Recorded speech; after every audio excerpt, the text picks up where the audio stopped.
cumpliendo con el cronograma, el tema que vamos a abordar es hipertensión de origen endocrino. Un tema apasionante para todos nosotros y desafiante porque hay una tasa de subdiagnóstico importante, ¿no? Para esta charla magistral tenemos el honor de contar con el doctor Alejandro Ayala, quien es un destacado endocrinólogo en Estados Unidos que tiene particular interés en enfermedades endocrinas raras. El doctor Alejandro cursó medicina en la Universidad de Fluminense en Sao Paulo, luego completó el programa de medicina interna en Estados Unidos, llegando a recibir un premio como mejor residente en Washington Hospital Center. Luego realizó especialidad de endocrinología en la Universidad de Johns Hopkins. Además, tiene un MBA en Administración en Salud en la Universidad de Miami, donde se desempeña como docente, investigador y es jefe del Departamento de Neuroendocrinología. Y actualmente también es director de investigación clínica del Centro de Biotecnología Crinetics, que se dedica a buscar soluciones para enfermedades endocrinas raras. Entonces también es miembro del Colegio Americano de Médicos, de la Endocrine Society and the Pituitary Society. Vamos a recibir al doctor Alejandro con un gran aplauso. Bienvenido a Perú, doctor.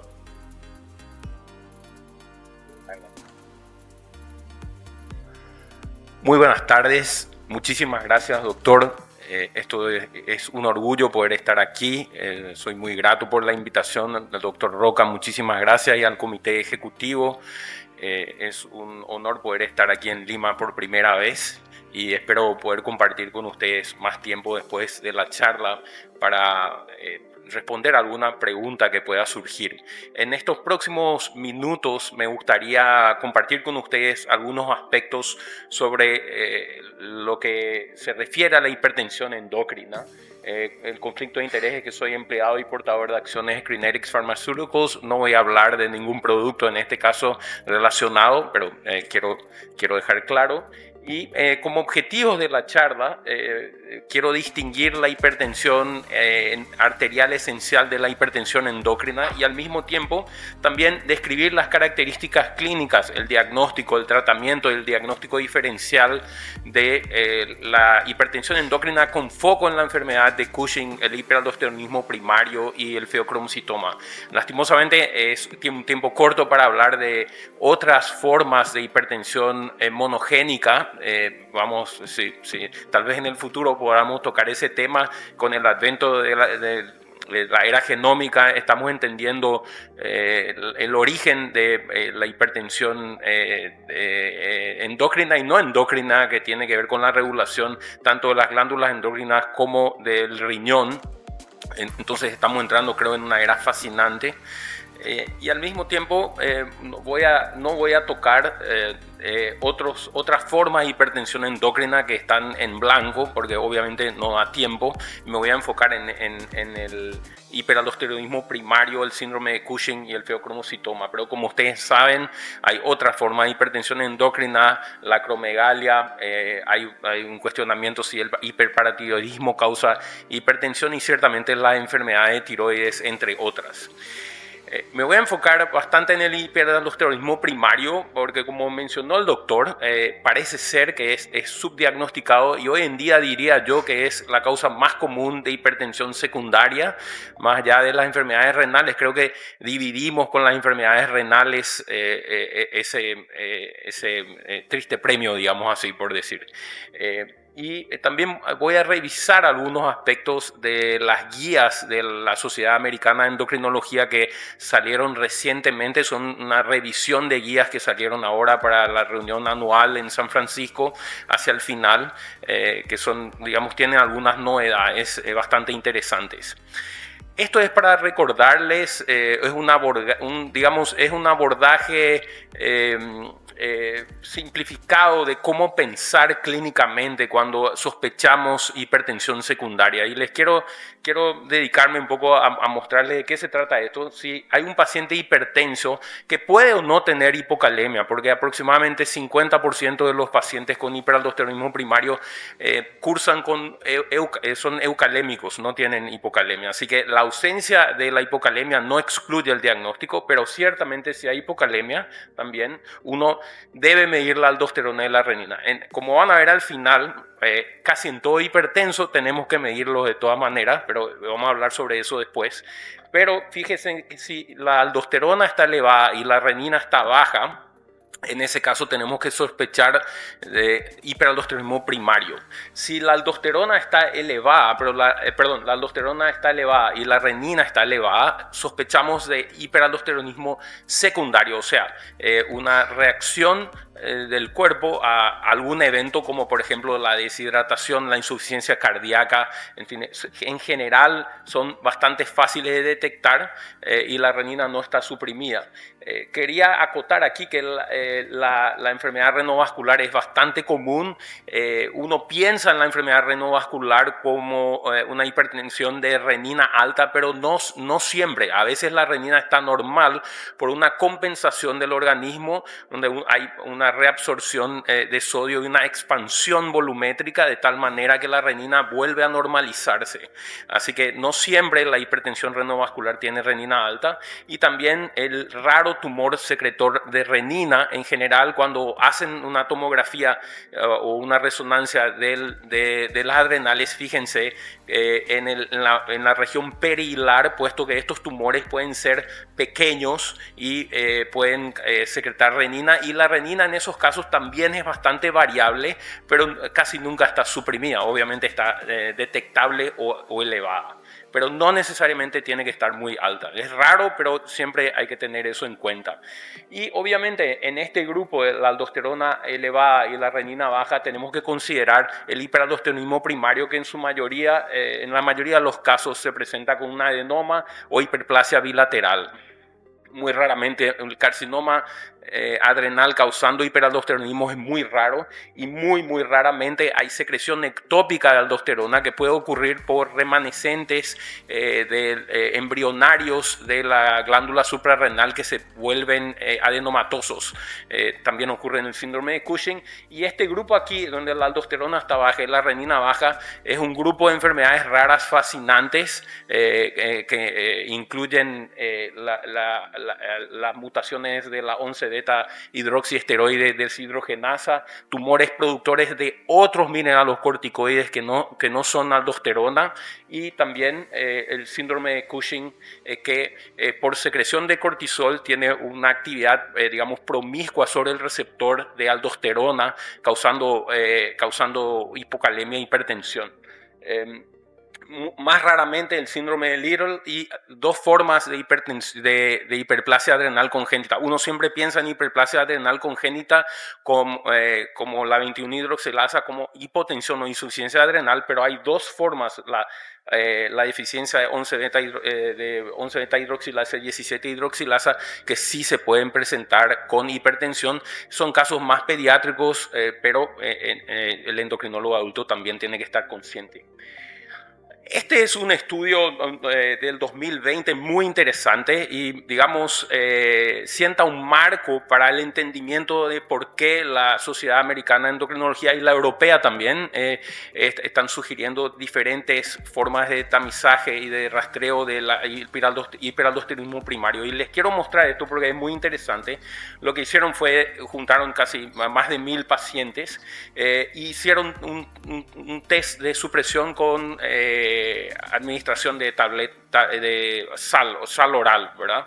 El test de supresión oral que se usa en hiperaldosteronismo primario, y midieron la aldosterona urinaria, que está aquí, y aquí ustedes ven los participantes con los diferentes grados de hipertensión: normotensión, estadio 1, 2 y la hipertensión resistente. Y fíjense en este grupo aquí, esto sería normal, ¿verdad? La línea que delimita lo normal de anormal. Y fíjense que ya en los pacientes normotensos hay un grupo de pacientes que tiene tiene un examen positivo, o sea, dígase que no suprimen adecuadamente, pero en la medida que la hipertensión aumenta, ese grupo se va volviendo mayor. ¿Qué quiere decir eso? Que el hiperaldosteronismo primario es un espectro. Es un espectro de tal manera de que hay versiones más sutiles que probablemente están presentes antes de que nos demos cuenta, y eso influyó mucho en lo que dijo el comité de la Sociedad Americana en lo que se refiere al tamizaje del hiperaldosteronismo primario. O sea que esto es muy importante y se refleja en las guías que les voy a mostrar. Esta es una experiencia que es un resumen de una experiencia de pacientes que acompañé durante años en la Universidad de Miami, y les quiero mostrar porque me llamaba la atención. Estos son pacientes con incidentalomas suprarrenales, y me llamaba la atención que habían pacientes con incidentalomas suprarrenales que no tenían hiperaldosteronismo porque la aldosterona no estaba elevada, pero sí tenían renina suprimida, y me preguntaba en ese momento si la presencia de un tumor en pacientes con, entre comillas, hipertensión de renina baja predecía el desarrollo del hiperaldosteronismo. Entonces, si se fijan aquí, está la aldosterona en el primer año alrededor del diagnóstico, y ven que era una aldosterona variable de 4, 9, 3. En ese momento no clasificaban con hiperaldosteronismo primario, y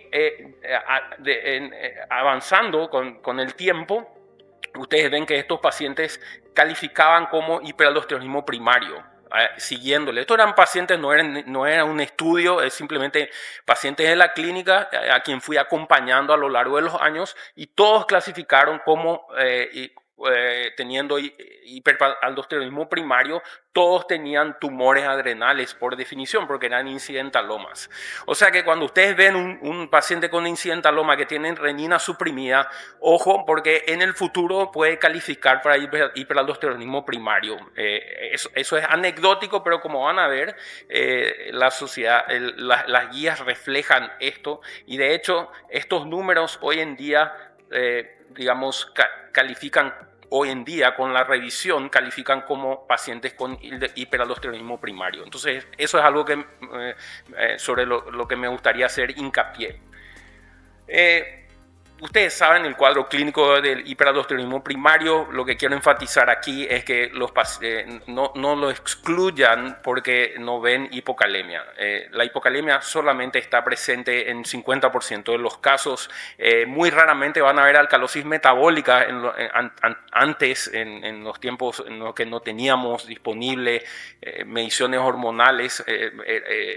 Habían casos mucho más graves, pero hoy en día estamos detectando esta enfermedad más temprano, aunque no tan tempraneramente como lo deberíamos hacer. Este es un aspecto típico de un aldosteronoma. Como ven, tiene un color oro pigmentoso. Es por causa del colesterol. Acuérdense que las hormonas del córtico-adrenales provienen del colesterol, entonces tienen lo que en inglés le dicen un golden pigment o golden pigmentation, ¿verdad? Algo que es un aspecto muy típico, ¿verdad? Y lo que ven aquí también, creo que, perdón, aquí no está, por alguna razón, no está, aquí no está avanzando. Disculpe, yo estaba hablando y no avanzó. Esta es la hiperpigmentación que mencioné. Este es el tumor. Y esto que se ve aquí son los cuerpos de espironolactona, que son también características de los tumores productores, los tumores productores corticosteroides. Perdón. Disculpen que está... El rastreo del hiperaldosteronismo primario se realiza midiendo la aldosterona de la renina. Ustedes saben que una relación de más de 20 es sugestiva y una relación de más de 30 es diagnóstica, especialmente si ven hipocalemia. Si ustedes ven una aldosterona que no está suprimida y el paciente está hipocalémico, es hiperaldosteronismo primario, porque la aldosterona no debería estar casi detectable si es que la renina está suprimida. Así que eso también se va a reflejar en los guías. Perdón, estoy viendo aquí que... Entonces, una vez que se determina que el paciente tiene hiperaldosteronismo primario, ¿qué haríamos? Podemos hacer una resonancia magnética o una tomografía, de preferencia una tomografía, aunque la sensibilidad es muy semejante, ¿verdad? Y una vez que el paciente tiene imagen, a no ser, y esto es lo segundo que quiero quiero pasar, es a no ser que el paciente sea joven. ¿Qué quiere decir joven? Menos de 35 años, tal vez menos de 40, pero ciertamente menos de 35 siempre se hace muestreo venoso. Entonces, a no ser que el paciente tenga un tumor unilateral y sea joven, ese sería el único caso en el que no haríamos muestreo venoso. En todos los otros casos lo haríamos. ¿Por qué? Porque cuando se avanza en edad, el doctor Corpas y el doctor Blackman saben de eso, se forman nódulos en la adrenal que no necesariamente son secretores. Y también estos tumores son pequeños y pueden no ser visibles. Por esa razón hacemos siempre el muestreo venoso, porque la imagen nos puede ser engañosa. ¿Cómo hacemos el muestreo venoso? Esto es bajo infusión de ACTH, entonces hay una infusión continua de ACTH, ¿verdad? Y ustedes ven, hay un muestreo en la vena cava inferior, que es considerado el valor periférico, el valor de la vena adrenal derecha y de la vena adrenal izquierda. Entonces, se colecta eso a diferentes intervalos de tiempo, se mide la aldosterona. ¿Por qué se mide el cortisol? Porque eso nos indica, nosotros le decimos al intervencionista que entró o no, si entró o no en la glándula adrenal, porque eso indica que el cateterismo fue adecuado. Entonces, lo primero que hacemos es determinar si hay un aumento del cortisol, claro, porque es un estímulo de ACTH y lo hay. Y si hay una diferencia entre el valor periférico y el valor central de los dos lados. Esa diferencia tiene que ser mayor de 5, depende de quién lean, pero ciertamente mayor de 5, frecuentemente es mayor de 10, es mayor a 10. Y si ustedes ven aquí hay un aumento claro, ¿verdad?, de la diferencia, se llama índice de selectividad, o Selectivity Index en inglés, y también lo hay del lado izquierdo, ¿verdad? Una vez que determinemos que el cateterismo fue hecho correctamente, y solamente una vez después de mirar estos números, ahí entonces sí podemos mirar la aldosterona, y aquí ven que hay una diferencia clara de izquierda a derecha, pero para asegurarnos hacemos una relación de aldosterona-cortisol, que es esta, de los dos lados, y si esta diferencia es de más de 4, entonces hay lateralización. Independientemente de la imagen, independientemente si hay un tumor contralateral, no importa, uno opera el lado que está lateralizado. ¿Por qué? Porque en el otro lado puede haber un tumor no secretor. Entonces uno opera basado en esto, no en la imagen. Este es el padrón oro, el gold standard para hiperaldosteronismo. Hay diagnóstico en imagen con metomidato y otras modalidades experimentales, especialmente el grupo de Oxford está estudiando esto, que tal vez en un futuro próximo pueda, sustituir a esto. Entonces, ¿quién es candidato a tratamiento clínico? Entonces, ¿cuáles son las consideraciones que uno puede hacer? Una de las consideraciones importantes es que, una de las consideraciones importantes es que la hipertensión no siempre se cura. Aunque uno elija la glándula adrenal correcta y haga la cirugía correcta, hay hipertensión persistente en aproximadamente 40% de los casos, ¿verdad? Y especialmente en pacientes con más edad y que toman más hipertensivos. Eso es importante discutir con el paciente para no generar una expectativa falsa. Aún así, la hipertensión mejora, pero la hipocalemia se resuelve en aproximadamente 90% de los casos. Entonces, si la hipocalemia está siendo un problema, hay indicación quirúrgica clara. Y otros factores, obviamente, que nos ayudan, estos son factores que en estudios mostraron que predicen la cura o no del hiperaldosteronismo primario. Entonces, estas consideraciones son importantes y la discusión con el paciente es muy importante antes de la cirugía. También hay que tener en cuenta las complicaciones quirúrgicas, la persistencia de hipertensión, como dije, y el diagnóstico equivocado.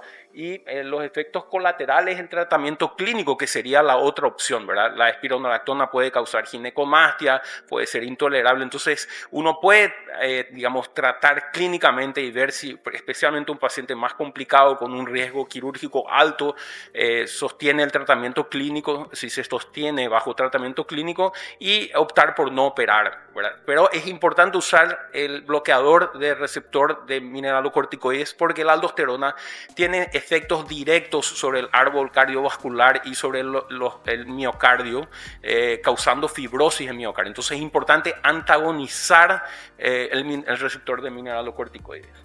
Este es un caso que hemos visto de una paciente de 22 años, tenía hipertensión grave, estaba cushingoide y claramente tenía síndrome de Cushing, como ustedes ven, ¿verdad? O sea, tenía un ACTH suprimido, era un síndrome de Cushing ACTH independiente, ¿verdad? Y todos los exámenes indicaron. Es un colega de Filadelfia que remitió en esa época, yo estaba en los Institutos Nacionales de la Salud en Bethesda, en Maryland, y remitió el caso y nos llamó la atención de que él también había sospechado que el paciente podría tener hiperaldosteronismo primario, porque ven aquí, tiene una aldosterona de 18 y una renina suprimida y estaba hipocalémico. Y tenía lesiones bilaterales, entonces claro, hicimos un muestreo venoso y si se fijan aquí, claramente hay un aumento del cortisol y hay un aumento de más de 5 del cortisol en las venas, pero hay una diferencia grande entre la derecha y la izquierda y eso nos llamó la atención. Y si se fijan aquí también hay una diferencia, a pesar de que el cortisol de este lado es más bajo, la aldosterona está muy alta aquí. Entonces el muestreo nos confundió de cierta manera, ¿verdad? No teníamos idea de qué se trataba. No sabíamos bien cómo interpretarlo y decidimos hacer adrenalectomía en básicamente 2 etapas. Y lo que hicimos, si volvemos a ver aquí, vimos dónde estaba el cortisol más alto y vimos que el cortisol estaba bien alto aquí. Como sabíamos que el paciente tenía síndrome de Cushing, entonces decidimos operar primero la adrenal izquierda porque creímos que es de ahí que venía el Cushing, obviamente.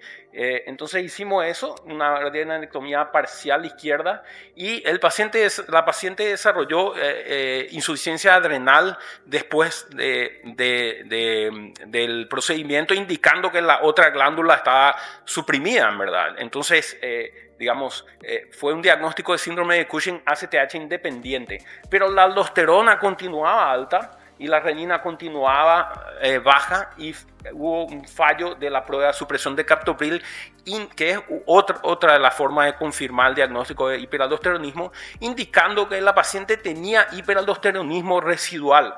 Entonces hicimos una cirugía en segunda etapa, una adrenalectomía total derecha, ¿verdad? Y a las 48 horas la aldosterona estaba indetectable. ¿Cuál es el punto de este caso? Y esto se ve bien aquí, es la correlación del muestreo adrenal, ¿verdad?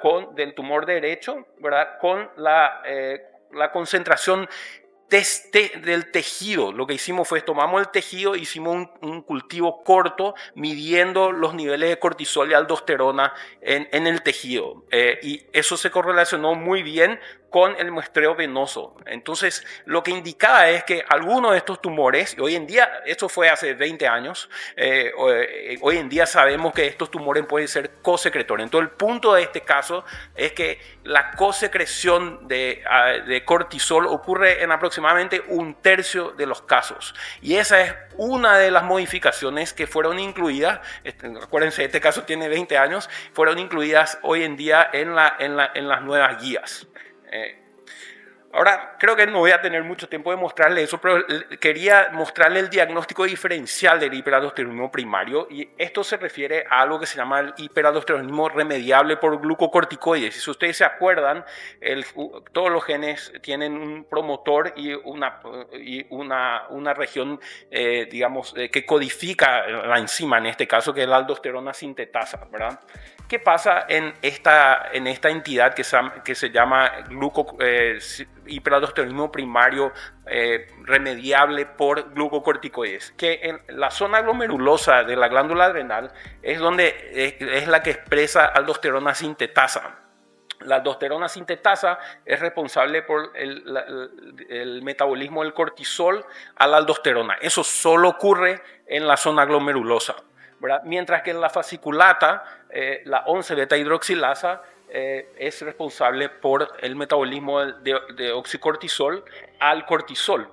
Pero como hay un gen, digamos, híbrido, por causa de lo que le dicen en inglés un unequal crossover, ¿verdad? Un cruce desigual genético, entonces la parte que codifica la 11-beta-hidroxilasa está pegada, digamos así, con la parte reguladora del gen, que es responsiva al ACTH, de tal manera que el ACTH entonces pasa a regular la producción de aldosterona. Y si ustedes le dan a este paciente corticoides de dexametasona, inhiben el ACTH y remedian, por eso se llama remediable, la producción de aldosterona.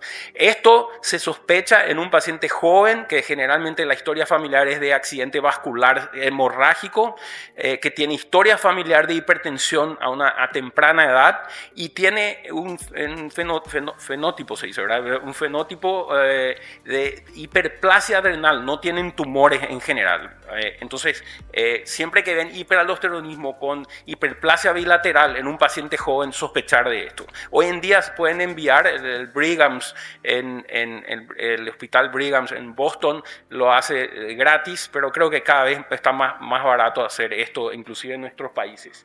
Y el otro síndrome que quiero alertar es el síndrome de exceso aparente de mineralocorticoides, y para recordarles que in vitro la afinidad del receptor de mineralocorticoides y glucocorticoides es similar. Entonces, ¿por qué no tenemos por qué no tenemos hipocalemia? Porque hay una enzima que se llama 11-beta-hidroxisteroide deshidrogenasa que inactiva, ¿verdad? El cortisol a cortisona. Y esta enzima se expresa en el túbulo renal. Es una forma de proteger al riñón del exceso de cortisol. Entonces, si tenemos mutaciones o usamos Regaliz, ¿verdad? Que es una sustancia que tiene ácido glicerriténico, esto que estoy acá, entonces inhibimos esta enzima, y al inhibir esta enzima hay más cortisol, que hay un efecto promiscuo sobre el receptor de mineralocorticoide. Entonces hay una especie de hiperaldosteronismo causado por exceso local de cortisol, y por eso se llama síndrome aparente de exceso de mineralocorticoides. Esto se presenta con renina baja y aldosterona baja. Es raro, es más pediátrico, pero es parte del diagnóstico diferencial, ¿verdad? Y tienen, como le digo, hipertensión y hipocalemia. También les quiero recordar que las hiperplasias adrenales congénitas pueden presentarse con hipertensión, lo mencioné al principio de la charla, y esto sé que es un diapositivo bastante, aglomera mucho, pero es simplemente para mostrarles de que hoy en día reconocemos la etiología del hiperaldosteronismo primario desde el 2011 como ocurriendo por mutaciones de canales, se llaman ionopatías. Son mutaciones de canales de potasio, ATPasas o de canales de calcio que permiten la entrada de iones de forma promiscua y causan hipertensión por despolarización. Y basado en eso podemos clasificar al hiperaldosteronismo primario en 4 tipos, y cada año se van descubriendo. Entonces, hasta el 2011 no sabíamos por qué ocurría el hiperaldosteronismo primario. Hoy en día sabemos que una vasta mayoría de estos tumores tienen mutaciones somáticas, y hay raros casos familiares donde vemos mutaciones de estas enzimas. Ahora, ya abordando más el final de hiperaldosteronismo, esta es la actualización del 14 de julio de las guías de la Endocrine Society, y lo que el doctor mencionó al presentarme es que es una causa frecuente de hipertensión, de tal manera que las guías indican que todos los pacientes con hipertensión ahora tienen que ser rastreados para hiperaldosteronismo primario. Esto es grande porque tiene implicaciones en salud pública, ¿verdad? Y es nuevo, y eso es basado en aquel primer diapositivo que les mostré, que mostraba la incidencia de la no supresión a la sal en los pacientes, inclusive en pacientes normotensos, ¿verdad? Entonces hay un infradiagnóstico y se recomienda realizar un rastreo en todos los pacientes y no hay cosas tan nuevas en relación a la terapia médica.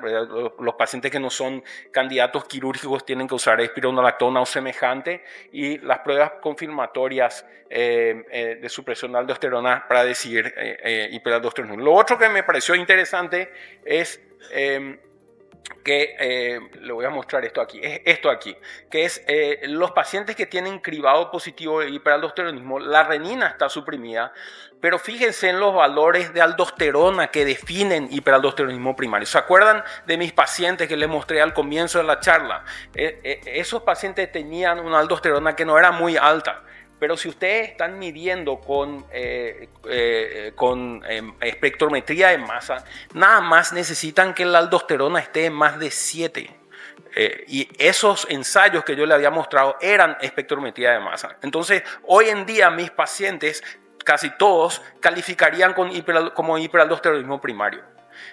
Si es radioinmunoensayo, tiene que ser más de 10. Esto es nuevo. Y esto hace con que probablemente cuando rastreen pacientes hipertensos, muchos más van a calificar como teniendo hiperaldosteronismo. Entonces, con esto cierro y ya en la última parte de la charla les quería hablar un poco del feocromocitoma y paraganglioma, nada más para decirle que las metanefrinas plasmáticas son, digamos, de los mejores exámenes que uno puede hacer para evaluar el feocromocitoma. ¿Por qué? Porque hay una enzima que constantemente está metabolizando a la epinefrina y norepinefrina y no depende de los pulsos que pueden ocurrir. Por eso no usamos norepinefrina y epinefrina. Entonces, la producción de metanefrina es continua e independiente de la secreción. Pueden medir las metanefrinas plasmáticas o las pueden medir en la orina, no importa. El ácido vaninmandénico es menos específico y aquí les muestro la sensibilidad de ambos, son muy semejantes. Hay discusión si la especificidad es menor. Yo le diría que pueden usar cualquiera, la orina o la medición en orina, o pueden usar la medición sérica.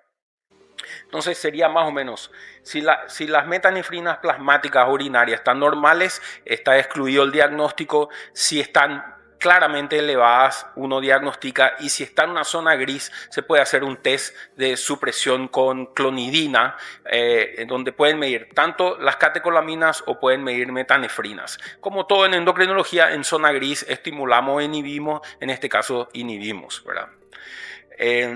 Entonces, es para recordar de que cuando ven feocromocitoma es uno de los, o paraganglioma, es el síndrome endocrino con más incidencia genética, digamos que de base genética. Entonces, en todos los pacientes, casi en todos los pacientes, no en todos, pero en una gran mayoría, es importante hacer un test genético para saber la etiología. Estos son algunas de las síndromes genéticas que se presentan con feocromocitoma o paraganglioma.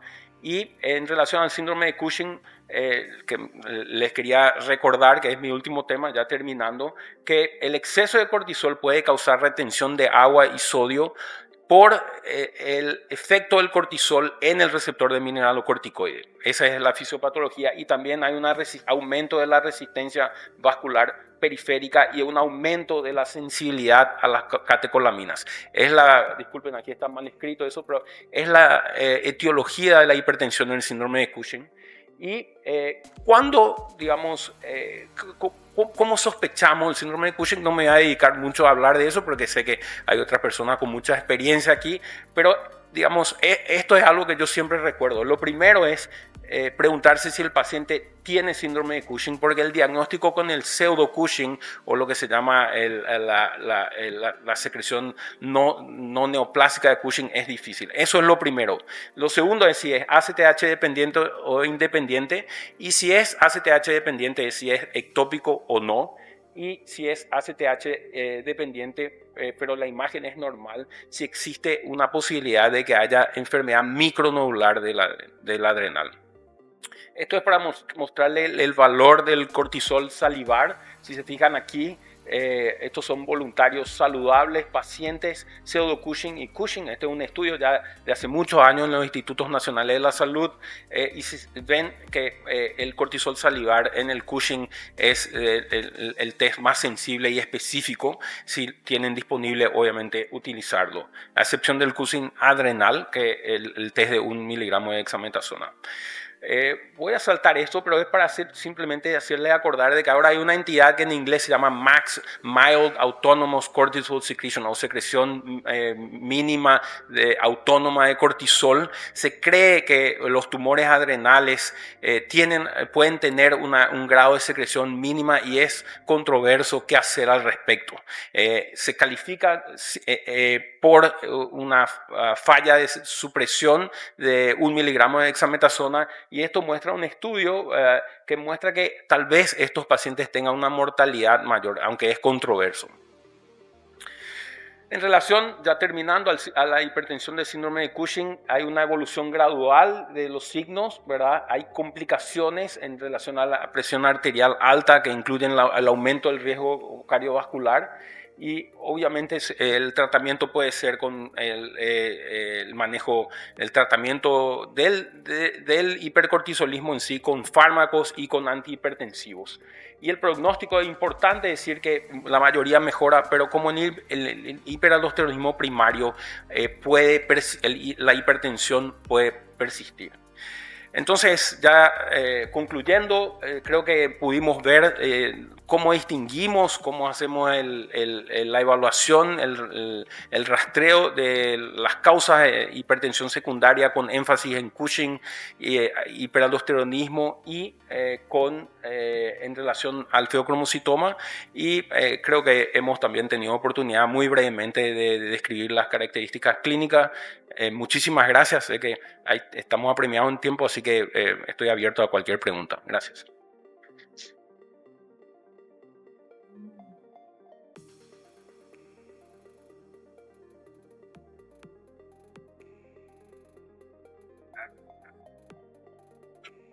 Agradecemos la brillante exposición del doctor Alejandro Ayala. Vamos a dar espacio para las preguntas.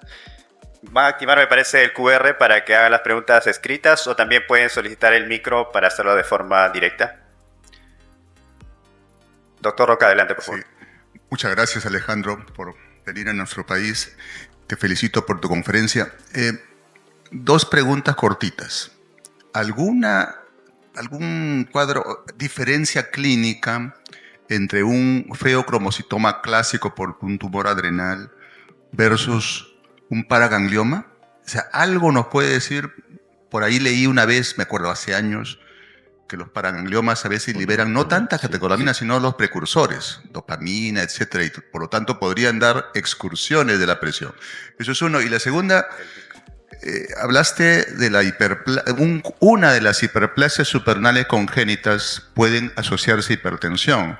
Entonces, podríamos tener en la práctica clínica una paciente con hiperplasia suprarrenal congénita de inicio tardío por deficiencia de esta enzima e hipertensión. ¿Cómo lo podría diferenciar con un hiperaldosteronismo primario, por ejemplo? Sí.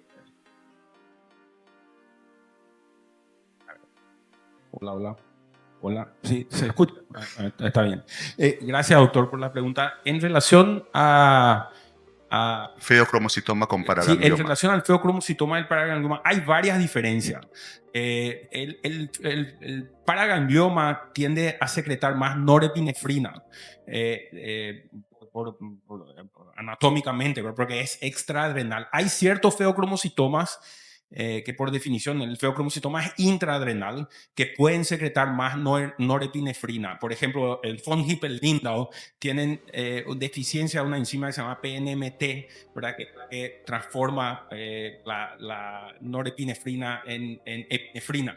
Pero los paragangliomas son casi exclusivamente norepinéfricos. O sea, esa es una diferencia. La otra diferencia es que en varias ocasiones hay síndrome de paragangliomas que tienen otras manifestaciones clínicas que son características. Entonces hay una lista larga de síndromes genéticos que con paragangliomas, por ejemplo, pueden ser tumores ovarianos, pituitarios, tumores del estroma gástrico, en fin, una serie, y eso te puede dar una pauta de un síndrome de paraganglioma. Entonces, lo que yo generalmente hago es cuando veo un paraganglioma, abro la lista, especialmente hoy con inteligencia artificial, abro la lista y miro, y al examinar al paciente, le voy preguntando, ¿verdad? Si hay alguien en la familia que tuvo tumor ovariano, si hay alguien en la familia que tuvo tumor pituitario. Entonces, hay síndromes y uno tiene que, policitemia, por ejemplo, hay un síndrome de paraganglioma, policitemia, ¿verdad? Entonces, esas pautas pueden ser muy útiles en sospechar, pero principalmente es norepinefrina sobre metanefrina. Si uno ve solamente metanefrina, es intraadrenal. Si uno ve norepinefrina, puede ser intraadrenal, pero generalmente es mixto, no.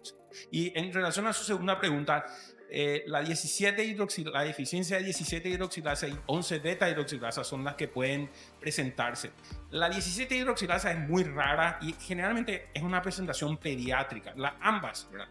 Pero la 11 beta hidroxilasa, acordarse que, por ejemplo, el ketoconazol inhibe la 11 beta hidroxilasa, ¿verdad? O sea, esas terapias, los silodrostato trabaja inhibiendo. Entonces, en verdad, los silodrostatos crea una hiperplasia adrenal congénita. Esa es la fisiopatología, ¿verdad? No, digo, actúa con ese mecanismo, es lo que quiero decir. Entonces, pero en general, la presentación es pediátrica. Usted va a ver que ya en la niñez se presentan con hipertensión y son aproximadamente 2/3 de los casos, no todos los casos. Entonces, no es, yo creo que usted se está refiriendo a la 21 hidroxilasa, que puede tener una presentación típica, ¿verdad? O sea, clásica y no clásica, no sé si era esa.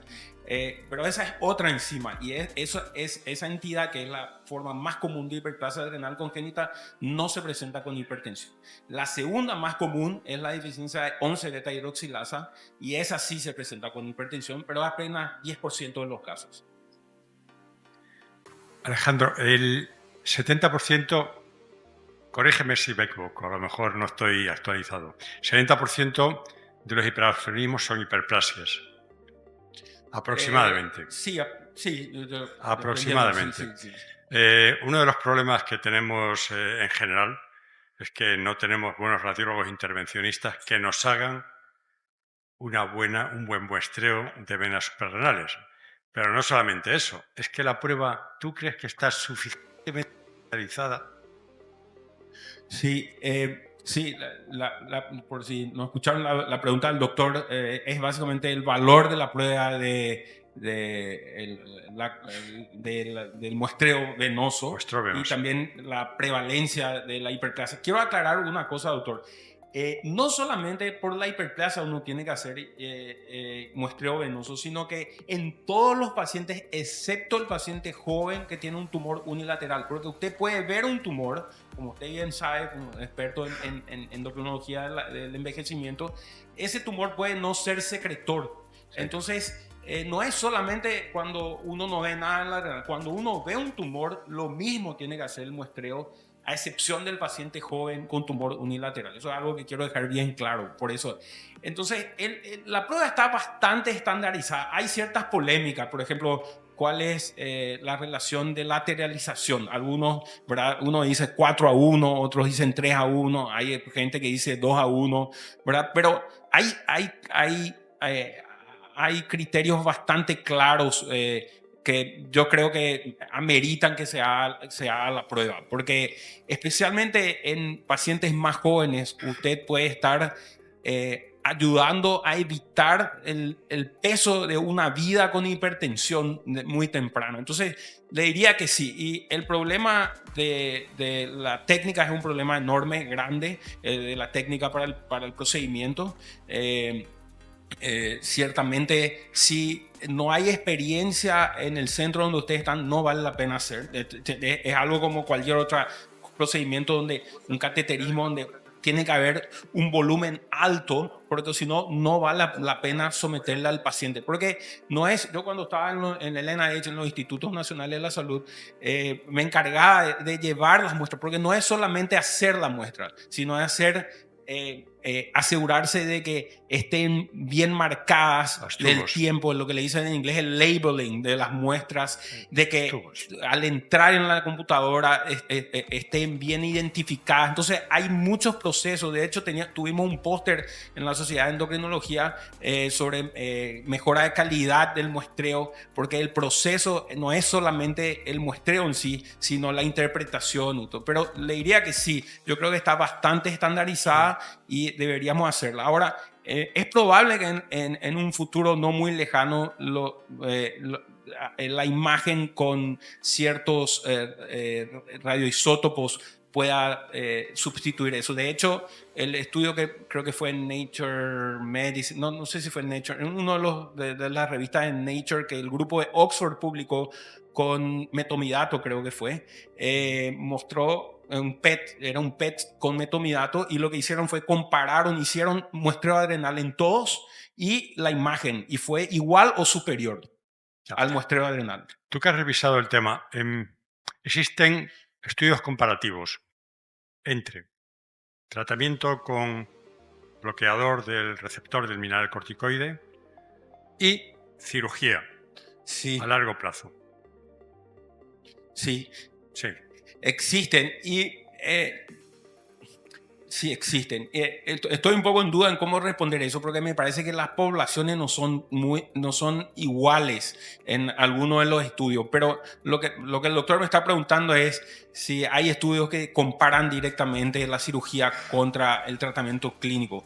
En general hay una inclinación para decir que los desenlaces con la cirugía son mejores, pero como le digo, las poblaciones estudiadas son bastante heterogéneas. Entonces, ahora, ¿cómo decidir eso? Yo les diría, si ustedes tienen un paciente de edad que, digamos, está tolerando bien, de edad digo más por las comorbilidades quirúrgicas, está tolerando bien el tratamiento con antagonistas de mineralocorticoides, la presión está normal, la calidad de vida está buena, no hay hipocalemia, no veo razón para someter al paciente con eso. Hay otra circunstancia, que hay pacientes que no quieren operarse, entonces no tiene ningún sentido hacer muestreo de la glándula adrenal. Ya me ha ocurrido, yo estaba insistiendo, el paciente no quería operarse. Entonces es una discusión que uno tiene que tener de antemano con los pacientes, a pesar de que las complicaciones quirúrgicas con la adrenalectomía bilateral en pacientes no obesos debe ser menos del 2%. Y la mortalidad es prácticamente inexistente. Gracias.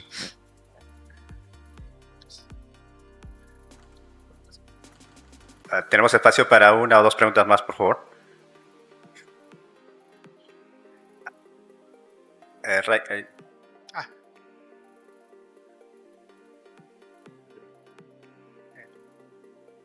Esta pregunta es difícil porque viene el doctor Umpierres. Alejandro. Doctor, no me haga difícil la pregunta, que lo conozco hace tiempo.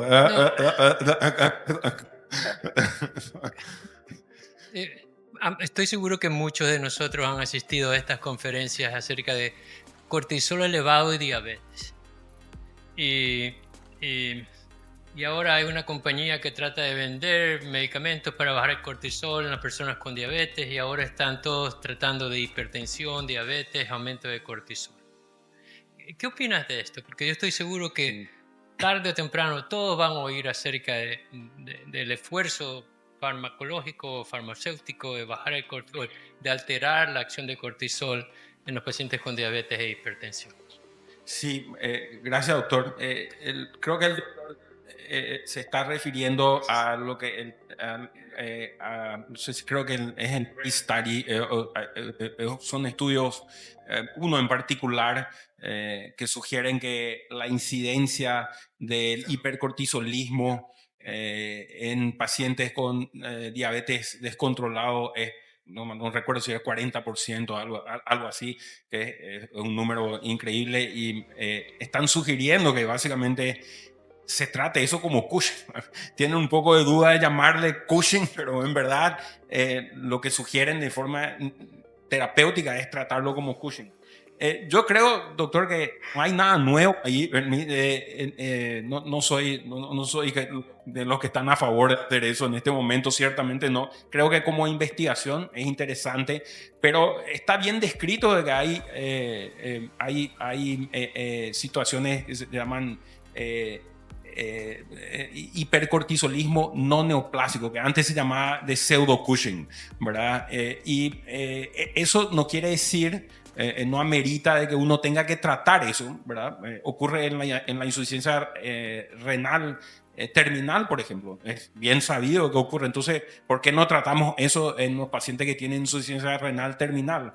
O en el estrés crónico, como usted sabe, doctor, yo había tratado durante mis años en Washington con estrés. Eso no quiere decir de que y con intervenciones antagonistas del receptor de CRH1 para tratar de modular el eje adrenal. Pero son temas experimentales. Yo no creo que estemos ni siquiera cerca de sugerir una intervención terapéutica para lo que puede ser un epifenómeno que se ve en múltiples situaciones, no solamente en la diabetes descontrolada.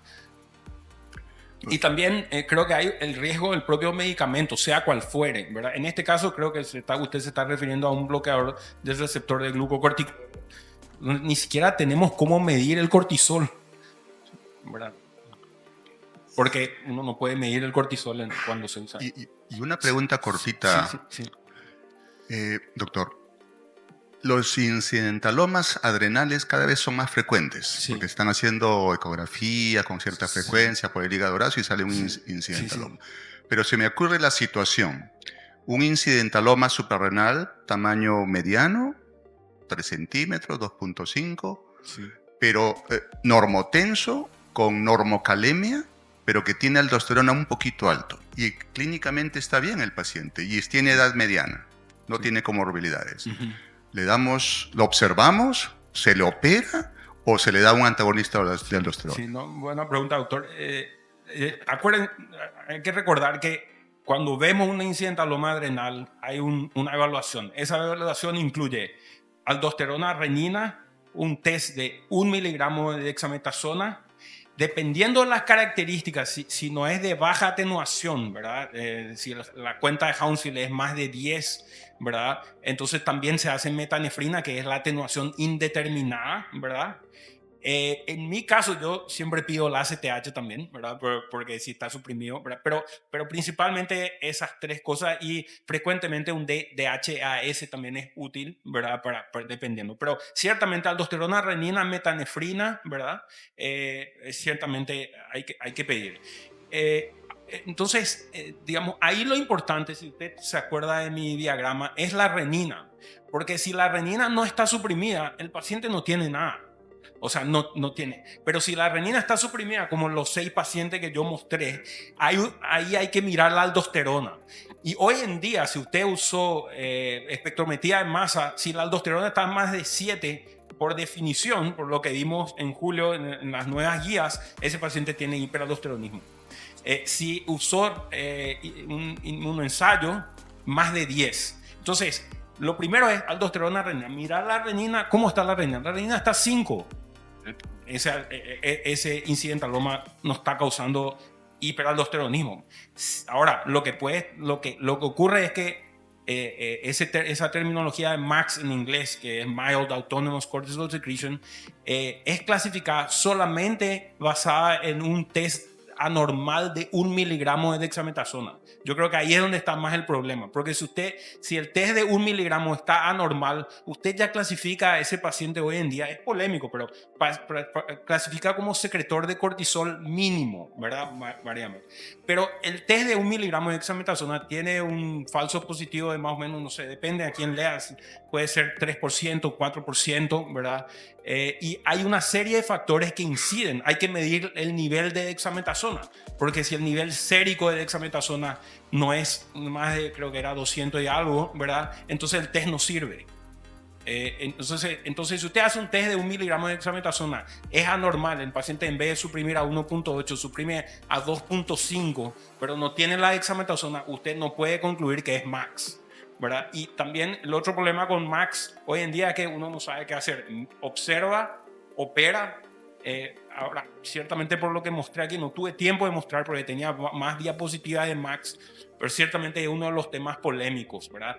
Irina Banco en la clínica Mayo publicó un estudio, ella ha publicado mucho en este tema, y parece que el max no progresa, que estos pacientes no van a tener Cushing severo, pero en general no hay indicación quirúrgica, a no ser que el tumor sea más de 4 centímetros, ¿verdad? Claramente el paciente tenga síndrome de Cushing o hiperaldosteronismo primario. Si uno tiene un paciente con max y va viendo que va empeorando, inclusive los parámetros clínicos van empeorando, entonces puede considerar cirugía. ¿Sí? También hay algo que me gustaría recordar es que no toda lesión adrenal es un tumor adrenal. Entonces, a mí me gusta usar el término lesión adrenal porque es para evitar un sesgo de pensamiento. Porque siempre la terminología en medicina yo creo que ayuda a evitar sesgos. Si uno es, así como nos enseñaron en la escuela de medicina, pero uno va olvidando, entonces dice incidentaloma. Incidentaloma no quiere decir nada. Pero si uno dice es una lesión adrenal de baja atenuación, entonces uno ya está pensando más en un adenoma rico en colesterol, ¿verdad? Entonces no olvidarse, histoplasmosis, pueden haber, yo tengo un caso publicado del leomiosarcoma, en fin, hay tuberculosis, hay una serie de cosas que pueden causar lesiones adrenales. Muy bien, agradecemos nuevamente al doctor Ayala. Un fuerte aplauso, por favor. Muchas gracias.